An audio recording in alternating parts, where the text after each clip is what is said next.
What's up, Paradoxers? This is Jack, and we are back for Chapter 5 recap of Time Paradox Ghostwriter. So, we are left off directly from the last chapter where Teppei rips up the second manuscript he made for the initial story, the ongoing story for Shonen Jump of White Knight. And that leads him to tell them it's not enough. This art isn't good enough for publication. He feels like he needs to live up to the responsibility of bringing White Knight in its best form to the masses. Remember, he wants to entertain the people. So he directly asks Aino if it was good enough. And even though she said it was perfect in the last chapter, he gets her to admit that, you know what, indeed, she was a bad liar, and she admits that it just wasn't good enough. This is when the editor, Munioka, comes in with some food for everyone, as it's polite to do, but everyone quickly informs him that the manuscript that he thought that they were finished with is in a pile in the corner of the room.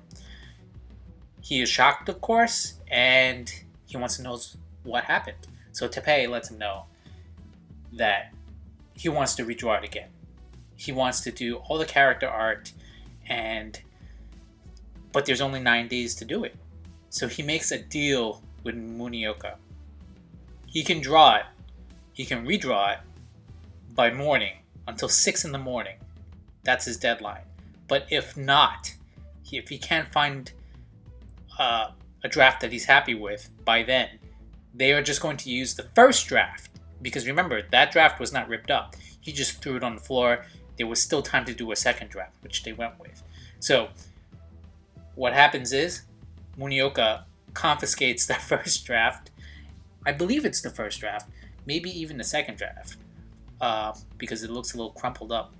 But he takes the first draft for sure as an insurance policy, and Teppei, of course, starts getting to work. He sends everyone out of the office, and you can see him decide that he's just going to photocopy from the microwave Shonen Jump that he got from the future, and he's just going to trace. But if you've ever done anything creative, you know that it just lacks a lot of spirit and it's just copying.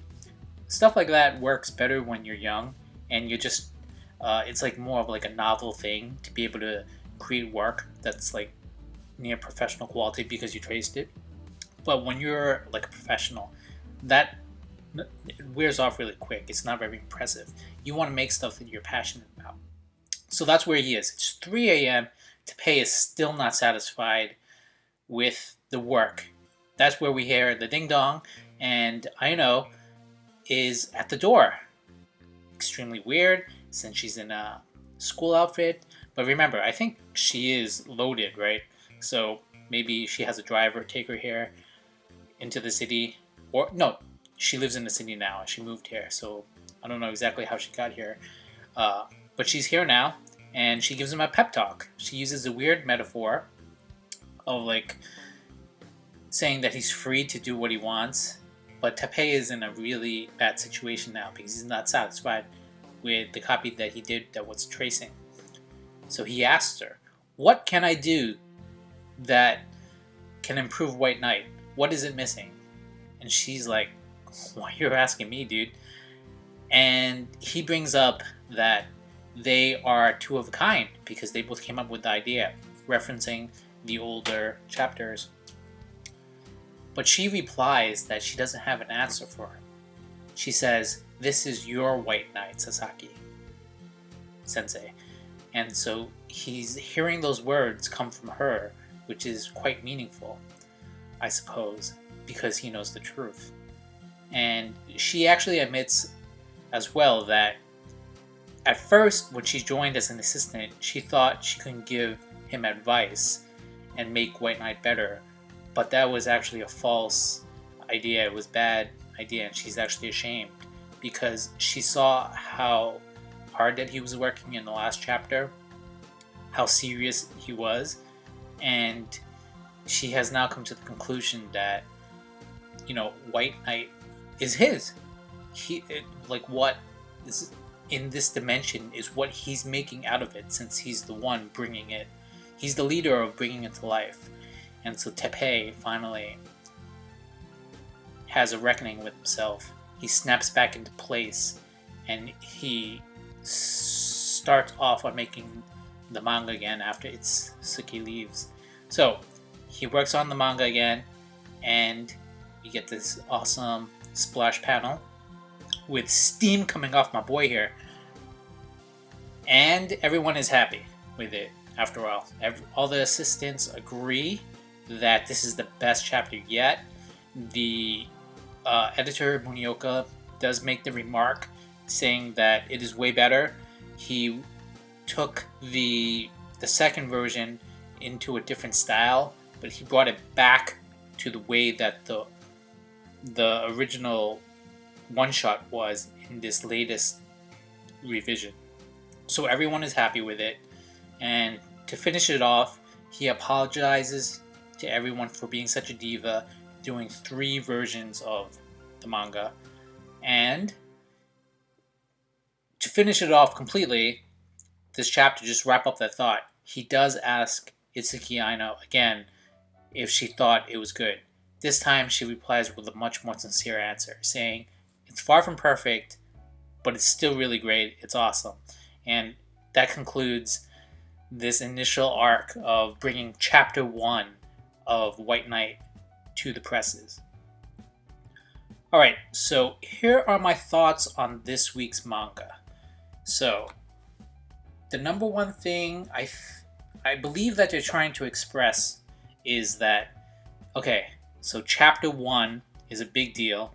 We cannot have Teppei literally just rip off the manga and just coast to success. That would be a really cheap way of having him bring White Knight, the series, into the world.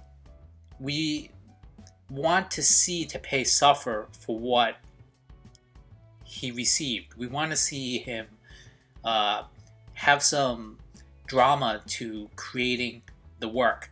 And so they built this in, the emotions that he was feeling, and they actually did some character growth on top of it too. So he is probably a better improved manga artist now that he did 3 revisions of the same story. The first revision, and then the second revision, what he thought was better, and the third is back to his first style, but with more confidence. Even though we are talking about him not having that much originality, he is actually getting originality. He's coming into his own, and this is what they are doing. This is how they're telling the story. Starting from chapter 1 of the series, he is gaining that originality. Okay, so that's really my first observation. The second observation I want to make is, where are they going with White Knight?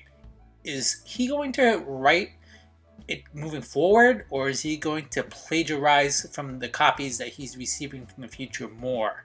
Because they're setting it up so that, he's free as a bird, he's doing this, he's doing that, the style is his, but is really the story his? I don't know. I think they need to reveal that.